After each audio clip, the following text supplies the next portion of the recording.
আসসালামু আলাইকুম শিক্ষার্থীরা, আজকের বিষয় উচ্চতর গণিত। আমরা পঞ্চম অধ্যায় সমীকরণ নিয়ে গত ক্লাসে আলোচনা করেছি। আজকে আমরা অনুশীলনী 5-1 অর্থাৎ সমীকরণ সমাধান করব, দ্বিঘাত সমীকরণ। তো আমরা আদর্শ দ্বিঘাত সমীকরণটা গত ক্লাসে দেখেছি, ax² + bx + c = 0।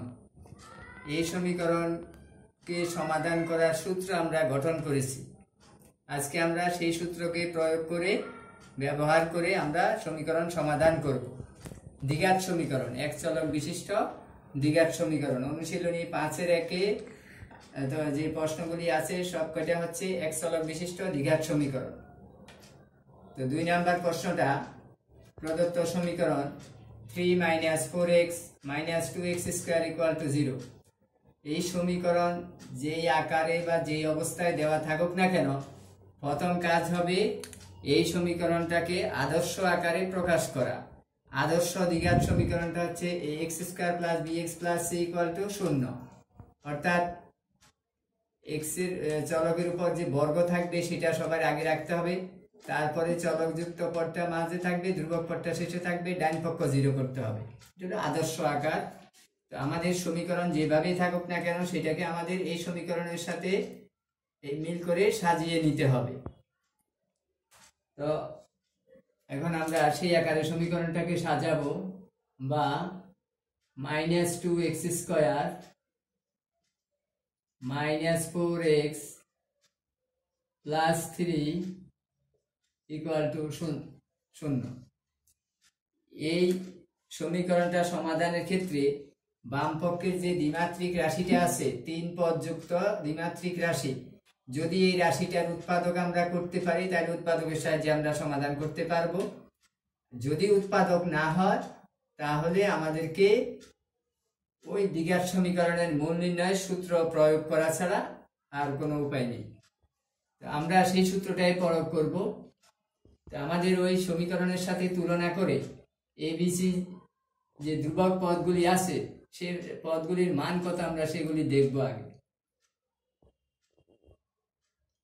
ax² + bx + c = 0 এর সাথে তুলনা করে পাই। ax² + bx + c = 0 এর সাথে তুলনা করে আমরা এবিসি এর মানগুলো আগে সাজিয়ে নিব। a সমান ax², এখানে আছে -2x², তাহলে এর মান হবে -2। b = এখানে আছে bx + bx, এখানে আছে -4x, তাই b এর মান হবে -4। c = এখানে +c, এখানে আছে +3, c এর মান হবে 3। সুতরাং এখন আমরা সেই সূত্রটা লিখব, x = -b ± b² - 4ac / 2a। এখানে এখন আমরা abc এর মানগুলো বসাবো। মাইনাস b এর মান হচ্ছে -4, minus into -4 plus minus root b² মানে -4 whole square minus 4 into a হচ্ছে -2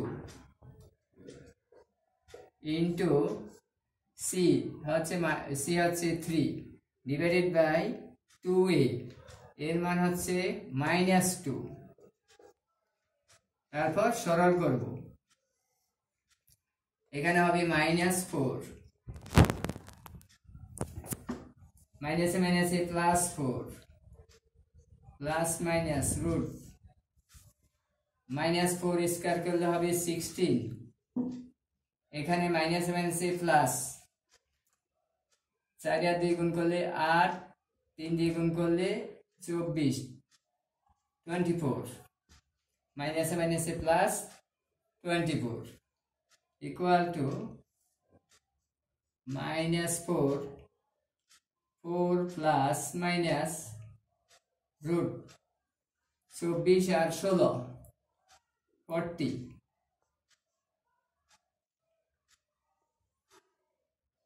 এখন দেখো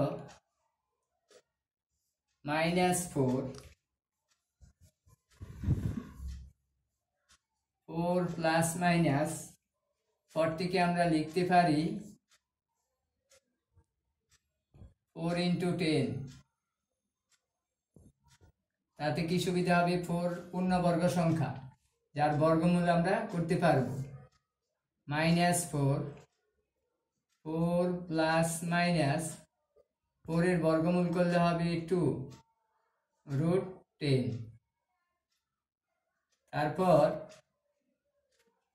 আমরা এটাকে দুইটা ভাগে ভাগ করতে পারি, একটা প্লাস দিয়ে একটা মাইনাস দিয়ে দুই ভাগে ভাগ করবো। আর এখান থেকে এটা আমরা 2 কমন নিয়ে আগে ছোট করে নিতে পারি, এটা 2 কমন যাবে।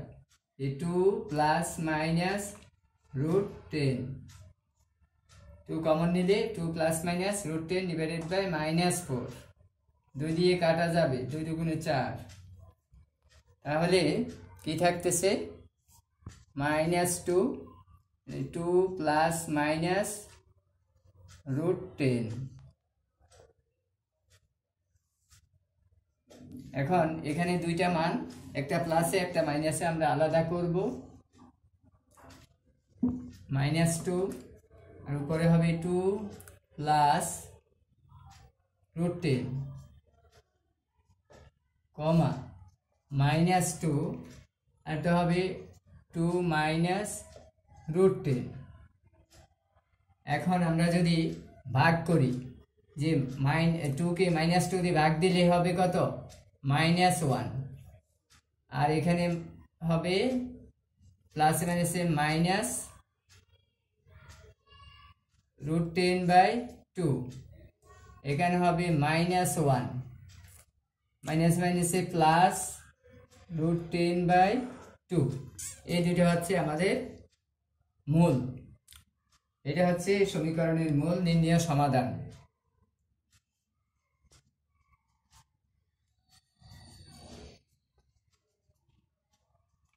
x = -1 minus √10/2 -1 plus √10/2।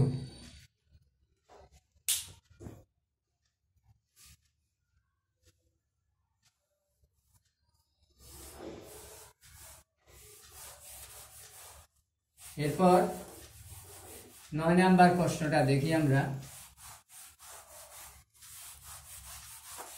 9 নাম্বার প্রশ্নটা আছে, প্রদত্ত সমীকরণ 7x - 2 - 3x² = 0। সে আগের মতো আমরা প্রথমে সমীকরণকে আদর্শ আকারে সাজাবো। -3x² plus 7x - 2 = 0। এখন ax² plus bx plus c = 0 এর সাথে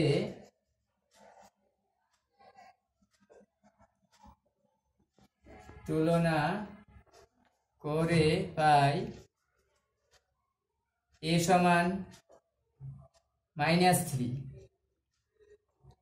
b সমান 7, c সমান -2। এরপর আমরা সূত্র লিখব, সেই আগের সূত্র। সুতরাং x = -b plus minus √b² - 4ac divided by 2a। এখন মান বসাই আমরা।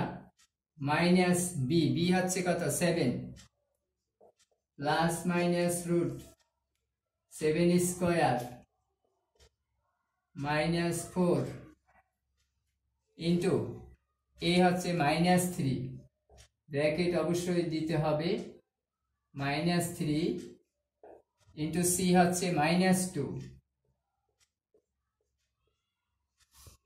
4a হচ্ছে -3, c হচ্ছে -2 divided by 2a -3, 2 into -3,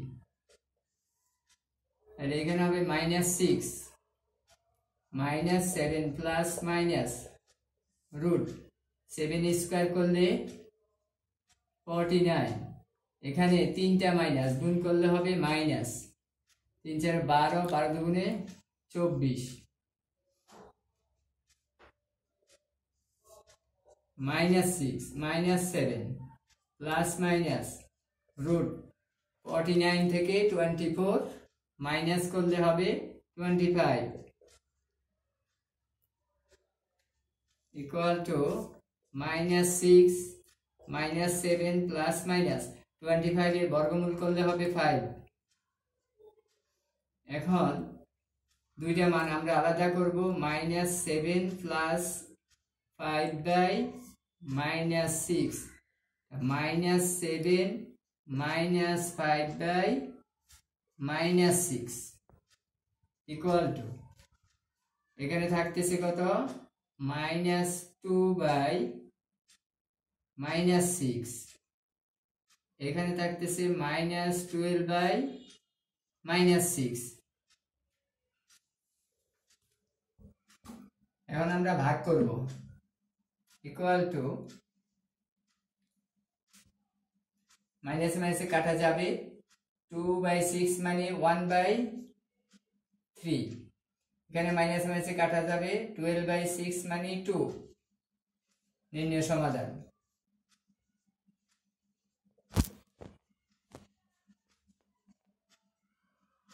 x equal to 1/3 2। আজকে আমরা এখানে শেষ করব। তোমরা তোমাদের বাড়ির কাজ অনুশীলনী 5-1 আরো 7টা প্রশ্ন আছে এবং উদাহরণে 4টি প্রশ্ন আছে, এগুলি তোমরা একই নিয়মে বাসায় সমাধান করবে। সবাইকে ধন্যবাদ।